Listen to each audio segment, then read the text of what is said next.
welcome to Arts and Entertainment. I'm Deborah Gilbert, your host. Thank you so much for spending part of your day with me today. I greatly appreciate it. We're going to talk about a very special place today. It's called the Lyme Academy of Fine Arts, and Frank Burns, the executive director, is my guest today.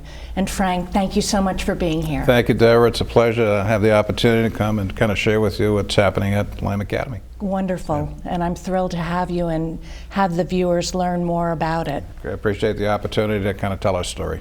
Good.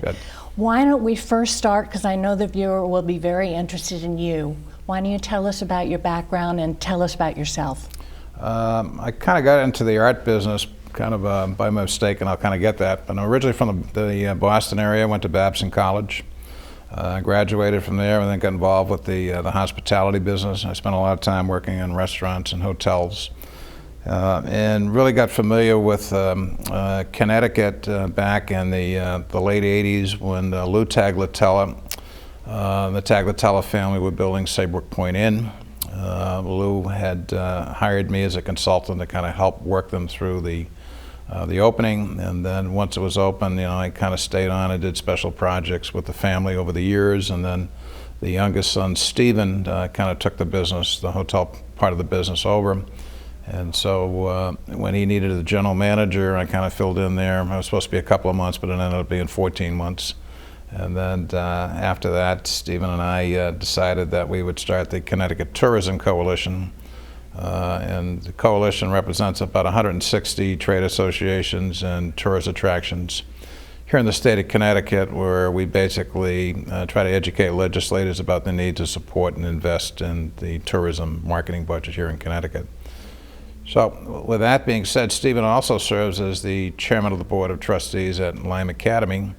And when Lyme was leaving UNH and going back on its own again, and I'll get to that part of the story a little bit later, they were in need of someone to help them through the transition that had some business experience in kind of doing these types of things, because when the University of New Haven left, basically Lyme was starting over as a new entity, so we had to go through the filings and the registrations and all that. And so Stephen asked me to come, and and this was in May of 19, and said, we should be in good shape by Labor Day of that year, and here it is, October 2020, and I'm still there. But it's worked out well. We've accomplished a lot since the transition from the University of New Haven, and I've been happy to, kind of help them and stabilize them and get them to kind of where the position they are now. So again, they can kind of move forward from here once we can get through COVID. When you were in the restaurant and hotel industry, did you think that you'd stay there and not make this transition?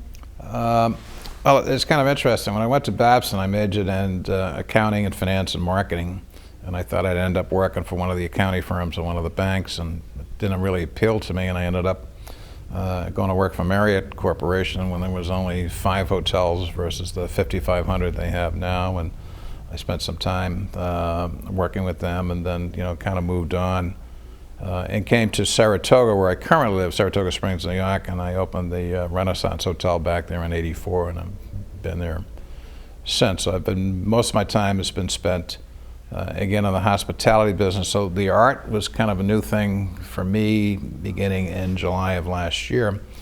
And somebody said to me once, what are your qualifications to be, run Lyme Academy? And I said, well, I paint by numbers, and I know red is 2. And I also teach college at the University of New Haven and in the SUNY system in New York. And I said I use stick people when I want to make a point to the students. So I guess I'm eminently qualified. So some people appreciate that story, others don't. But so it's been a great opportunity and a good education for me to learn something that I didn't really know, that I really didn't think I'd be involved with. I was involved to a degree because the arts, culture, and tourism are kind of tied together here in Connecticut, because the state marketing budget includes all 3. So we've developed, particularly over the last couple of years, a good working relationship with the arts and culture people, and many of them are members of the Connecticut Tourism Coalition. So I learned a little, but coming to Lyme Academy has been a whole new endeavor. And I think in a lot of ways it was probably good, Deborah, in that the fact that I didn't know a lot meant I was going to ask a lot of questions, and there were probably some questions that needed to be asked and addressed. So I've kind of learned as I've gone along. So it's been a wonderful education, and I have no regrets. Now you're in Saratoga Springs living. Correct. Why stay in New York and not move to Connecticut? I've moved to Saratoga back in '84 when I took a hotel position up there, and I've been there ever since. It's kind of where my family was raised, and some of them are still there. And I actually don't mind a commute. It's kind of my thinking time, but it's also a time where I just driving down today from Saratoga, I probably spent 3 hours on the phone. So it's kind of office time where you can get kind of a lot done and accomplished if you've got kind of a schedule and you've got a program, but it also gives you some quiet time to kind of think and reflect about what's happened and what needs to be done and taking place, because sometimes you don't get that opportunity. There's too many distractions. Now tell me about Lyme Academy. What is it, how did it get started, and what makes it so special? Lyme Academy is kind of an interesting, unique school. It was founded by Elizabeth Chandler back in 1976, and back then she had a kind of a vision that she wanted to really kind of promote what they call the Renaissance, which was the painting, the drawing, and the sculpturing, and that's kind of what they focus on, more of a kind of a traditional or a Renaissance approach. And they moved around quite a bit, and they had a number of different locations they were at until finally they were able to get to their current location, which is on 84 Lyme Street in Old Lyme. And over the course of the years, they kind of advanced the program. Back in the 80s, there was kind of a switch, kind of modern art kind of came into play a little bit, and Andy Warhol's type of thing was, kind of the big thing, and people were kind of doing that, and people got kind of away from the traditional. But there was always a hardcore that wanted to study that, and that's what kind of kept them going. And then, they had some plans in the late 90s to expand the campus, because there's about 30 acres of land that they own across the street. Excuse me. And they wanted to kind of develop that into kind of a bricks and mortars, typical New England college campus. And they got some approvals to do that from the town, but then they ran into some financial difficulties, and they were on the verge of losing their accreditation in about 2011-12, and that's when the merger talks began with the University of New Haven. Stephen Tagliatella and Eileen Etter were both members of the UNH board, but they were also doing work with Lyme Academy. They were on the advisory board at Lyme Academy, and Steve Kaplan, the president of the University of New Haven, and Stephen Tagliatella had some discussions, and University of New Haven thought that this might be a good opportunity for Lyme Academy and for UNH, because they had a fine arts program. And so if they could kind of shift all of that from New Haven or West Haven over to Old Lyme, this might make sense, because Old Lyme has some kind of unique resources in terms of workplaces and studios and space for people to kind of show their creative talents, which they didn't have in West Haven. And so the merger kind of took place, and after about the third year, the University of New Haven kind of came to the conclusion that they couldn't generate the student interest in order to make this a financially viable project. They needed about 200 full-time students and on a 42,000 square foot campus to make it kind of work. In the first couple of years, they had some success in meeting their goals in freshman class. Third year was their best year. They had up to 128 students, and then, as I understand, the fourth year things kind of fell apart a little bit, and then they made a decision that they would give Lyme Academy a year's notice that they were going to pull away and go back to West Haven, and that Lyme would be kind of on their own. And that's kind of when I got involved. And so my position became to kind of go in and help transition out from UNH and reestablish and set Lyme Academy up as kind of an ongoing entity, which is what we've done, and then begin to put together some programming, and which we kind of put together kind of hastily, and it kind of had some kind of mixed results.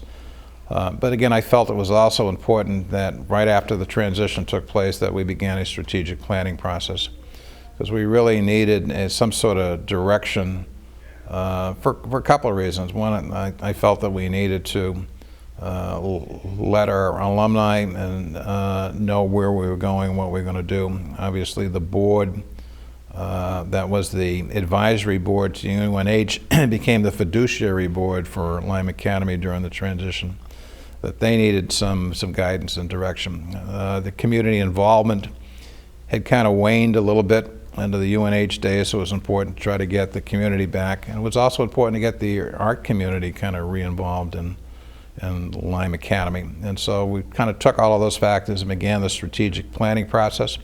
We were fortunate. We had on our board at the time a gal by the name of Sue Gray that lives in Osabrook, who had a lot of experience in doing strategic planning for corporate America. And so she was a big asset in trying to put things together and try to determine, where do we go from here? We have a concept. Elizabeth's concept is back in 1976, still has some, it's still real, it still could happen, but maybe not on a 42,000 square footprint. Because if you look at the other art schools around the country, we're huge. Most of them are in 8 to 10,000 square footprints.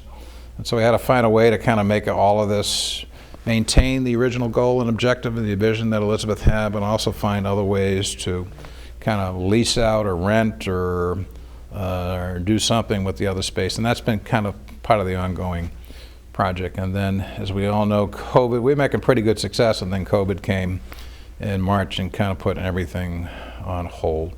The governor kind of shut everything down, and we were kind of waiting to see where we might kind of fit in or what we could and couldn't do. And so we decided that we would run a couple of what we call middle school classes. Late last summer, we limited the number of people that could participate, but we wanted to show the community more than anything else that we were open, that we were running some classes or had some offerings that people could come and attend. And then we kind of expanded that a little bit further by offering some pre-college classes and some what we call master classes, which are some more advanced. And then we also, under the kind of leadership of Stephen and Eileen Eder, reached out to Don Demers, who's a fairly accomplished seascape artist, to help put together the American Landscape Academy, which would be based at Lyme Academy, which would then bring artists in, renowned artists from across the country, to come and do kind of week-long workshops dealing with landscaping in particular, because Lyme is really the birthplace of the American landscape beginnings. And so we work with Don in doing that, but again, COVID kind of put the kibosh on it a little bit. Some of the artists that we had programmed to come in didn't want to come because of concern, because of their age in particular. And so we were able to get some of them to actually create Zoom classes. It was something we had talked about before, that maybe at some point in time we need to offer online classes, which I think a lot of the art schools, from what I hear, were a little reluctant to do, because people want that in-person thing. But if you can't meet, then Zoom's probably the next alternative. So we had a couple of Zoom classes that we put together, and that worked out pretty well. And then we've created a series of videos that are for sale on our website. If you go to lymeacademy.edu, you can see them there. So we've tried to find a niche in the market while we're still dealing with COVID. So it's been a challenge. We've had some turnover within our board, because again, the current board was the advisory board to UNH. They became the fiduciary board, and so we again had to come up with a new board structure. And so we've been, some of those people have been kind of finishing their terms and stepping off, and more importantly, we've tried to bring in some new blood, some new thinking, new ways of kind of looking at things, because the world has changed. We still want to do and offer, we want to honor Elizabeth's vision. It's important that we continue to do that, but probably in a much smaller square footage. And then at the same time, try to find other uses for the facility so that it becomes financially sustainable. And I think that's really kind of the key. Okay, let's take a moment. Okay. We're going to take a break. We'll be right back.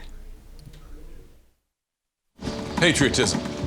It inspires passionate debate. It's worn like a badge of honor with good reason, because it means love and devotion for one's country. But what really makes up this country of ours? It's the people. To love America is to love all Americans.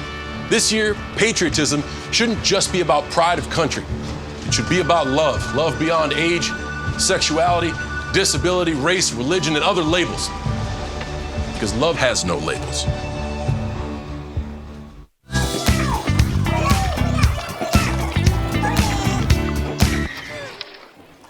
Looks like it's done.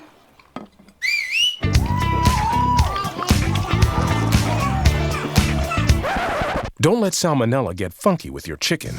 On average, 1 in 6 Americans will get a foodborne illness this year. You can't see these microbes, but they might be there. So learn the right temperature to cook each type of meat. Keep your family safe at foodsafety.gov. And welcome back to Arts and Entertainment. I'm Deborah Gilbert, your host. Again, thank you for taking time out of your busy day for spending it with me and my guest. We're talking about the Lyme Academy of Fine Arts, and Frank Burns, the executive director, continues to be my guest today. And Frank, thanks again for being here. Thank you, Deborah. It's a pleasure being here and kind of sharing the story of Lyme Academy, and hopefully in the future we'll come back and tell you wonderful things that we're doing. Why don't we talk about the website? What will somebody find when they go there? The website has gone through a couple of changes since we transitioned out from the University of New Haven. And I think the nice thing about the website right now is it currently hosts all of our fall offerings programs that we're doing, along with the remaining classes for the Don DeMira's American Landscape Academy. So if viewers wanted information as to what was being offered this fall, they could go to the website, or if they had an interest in some of Don's offerings through the American Landscape Academy, they could also do that.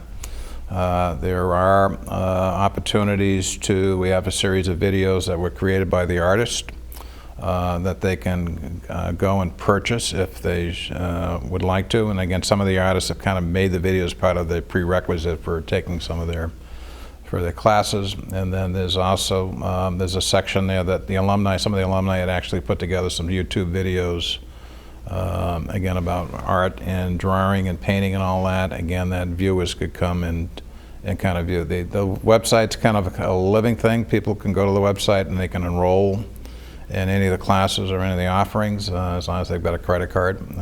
We're kind of good to go.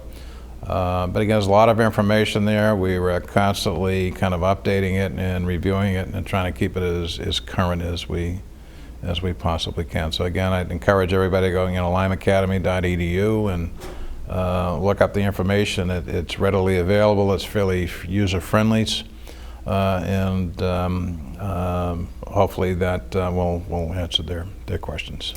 Now, when individuals come to the campus, they're day students, week students, how can somebody spend some time there?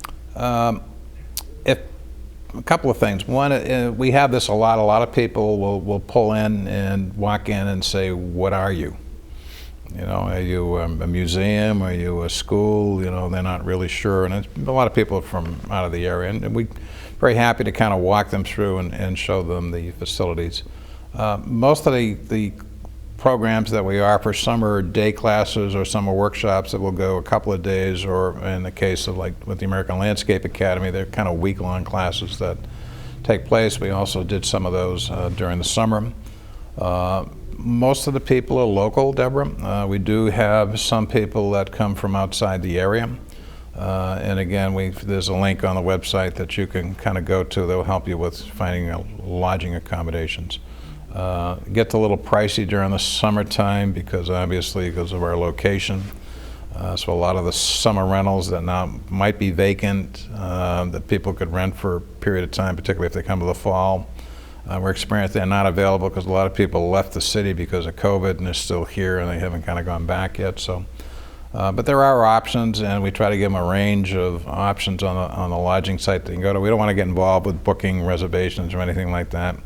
But we just have that link there that kind of directs them to where they can find something that's going to fit their needs.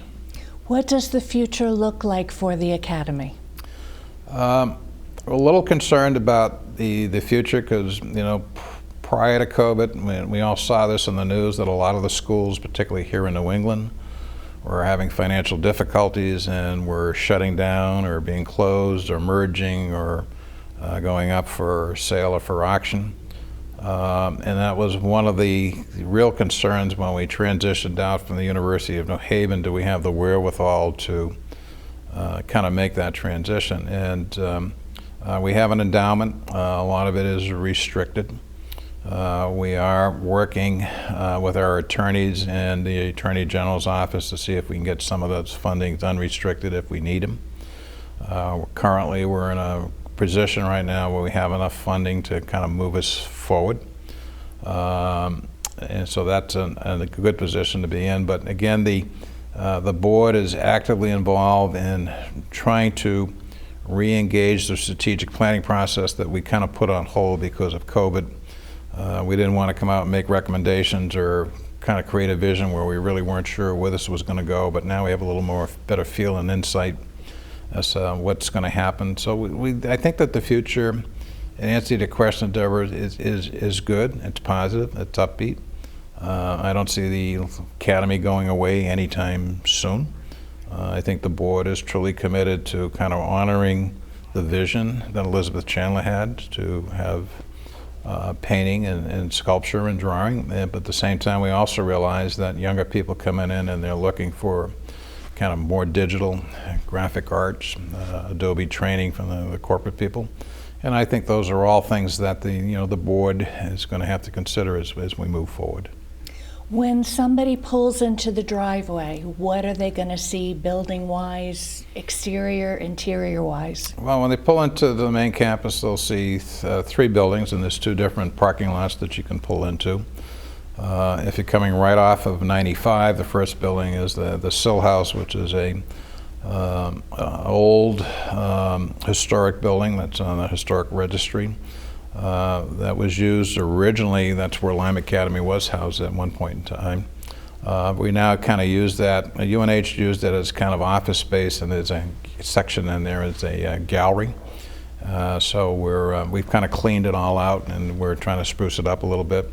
And then behind that is what we call the barns or the studios, and that's really where most of the work takes place.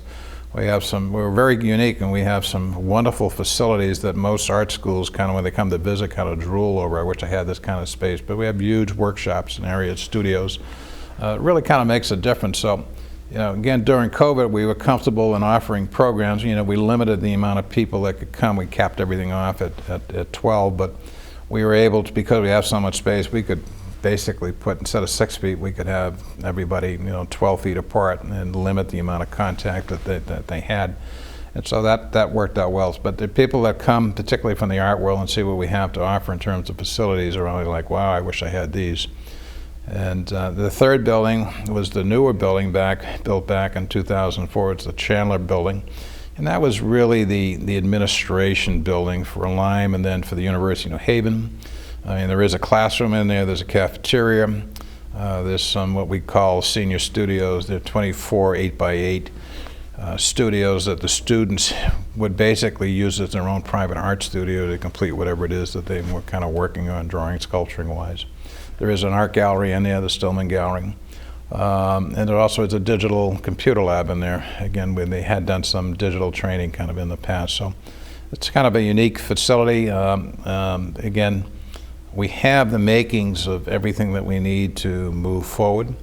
It's really kind of defining what the program's going to be and what the market in particular is going to be. Where are the people going to come from, and how much has COVID really kind of impacted them on what they wanted to do.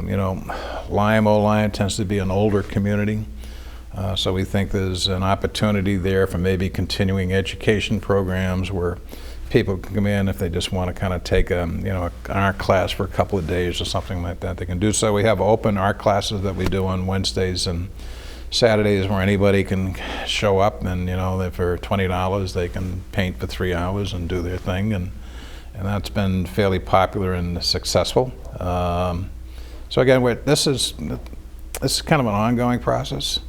You know, this isn't a revolution. This is kind of an evolution of Lyme Academy as we kind of go into, you know, this century here. You know, we've managed to hang in there for 45 years. We're looking forward to 2026, which will be our 50th anniversary, and you know, hopefully by that point in time, you know, we're kind of up and running. That 42,000 square feet is got activity in it, and more importantly, that it's all financially sustainable. And we make a contribution again to not only to the art community, but to the Lyme community. We really feel it's important that we be a player, and we work closely again with the Florence Griswold Museum and the Lyme Art Association. So again, there's that chemistry that's kind of there, and we want to kind of see it develop and kind of move forward. Well, we are almost running out of time. Any closing thoughts for the viewer? Again, I'd encourage everyone, if they have an interest, could please go to our website, lymeacademy.edu, and look at the programming offerings that we have. If anybody would like to come and visit the campus, you know, please feel free to do so. We'd be happy to give you the tour and show you and share with you what we think is kind of unique and special, and hopefully that, you know, that will kind of encourage people to kind of come participate and support Lyme Academy moving forward. Well, thank you very much for your time today. Thanks I greatly for the time. appreciate it. Thank you. We've been spending time with Frank Burns, the Executive Director of the Lyme Academy of Fine Arts in Old Lyme. Please go and visit them. I'm Deborah Gilbert. You've been tuned in to Arts and Entertainment. We'll see you next time.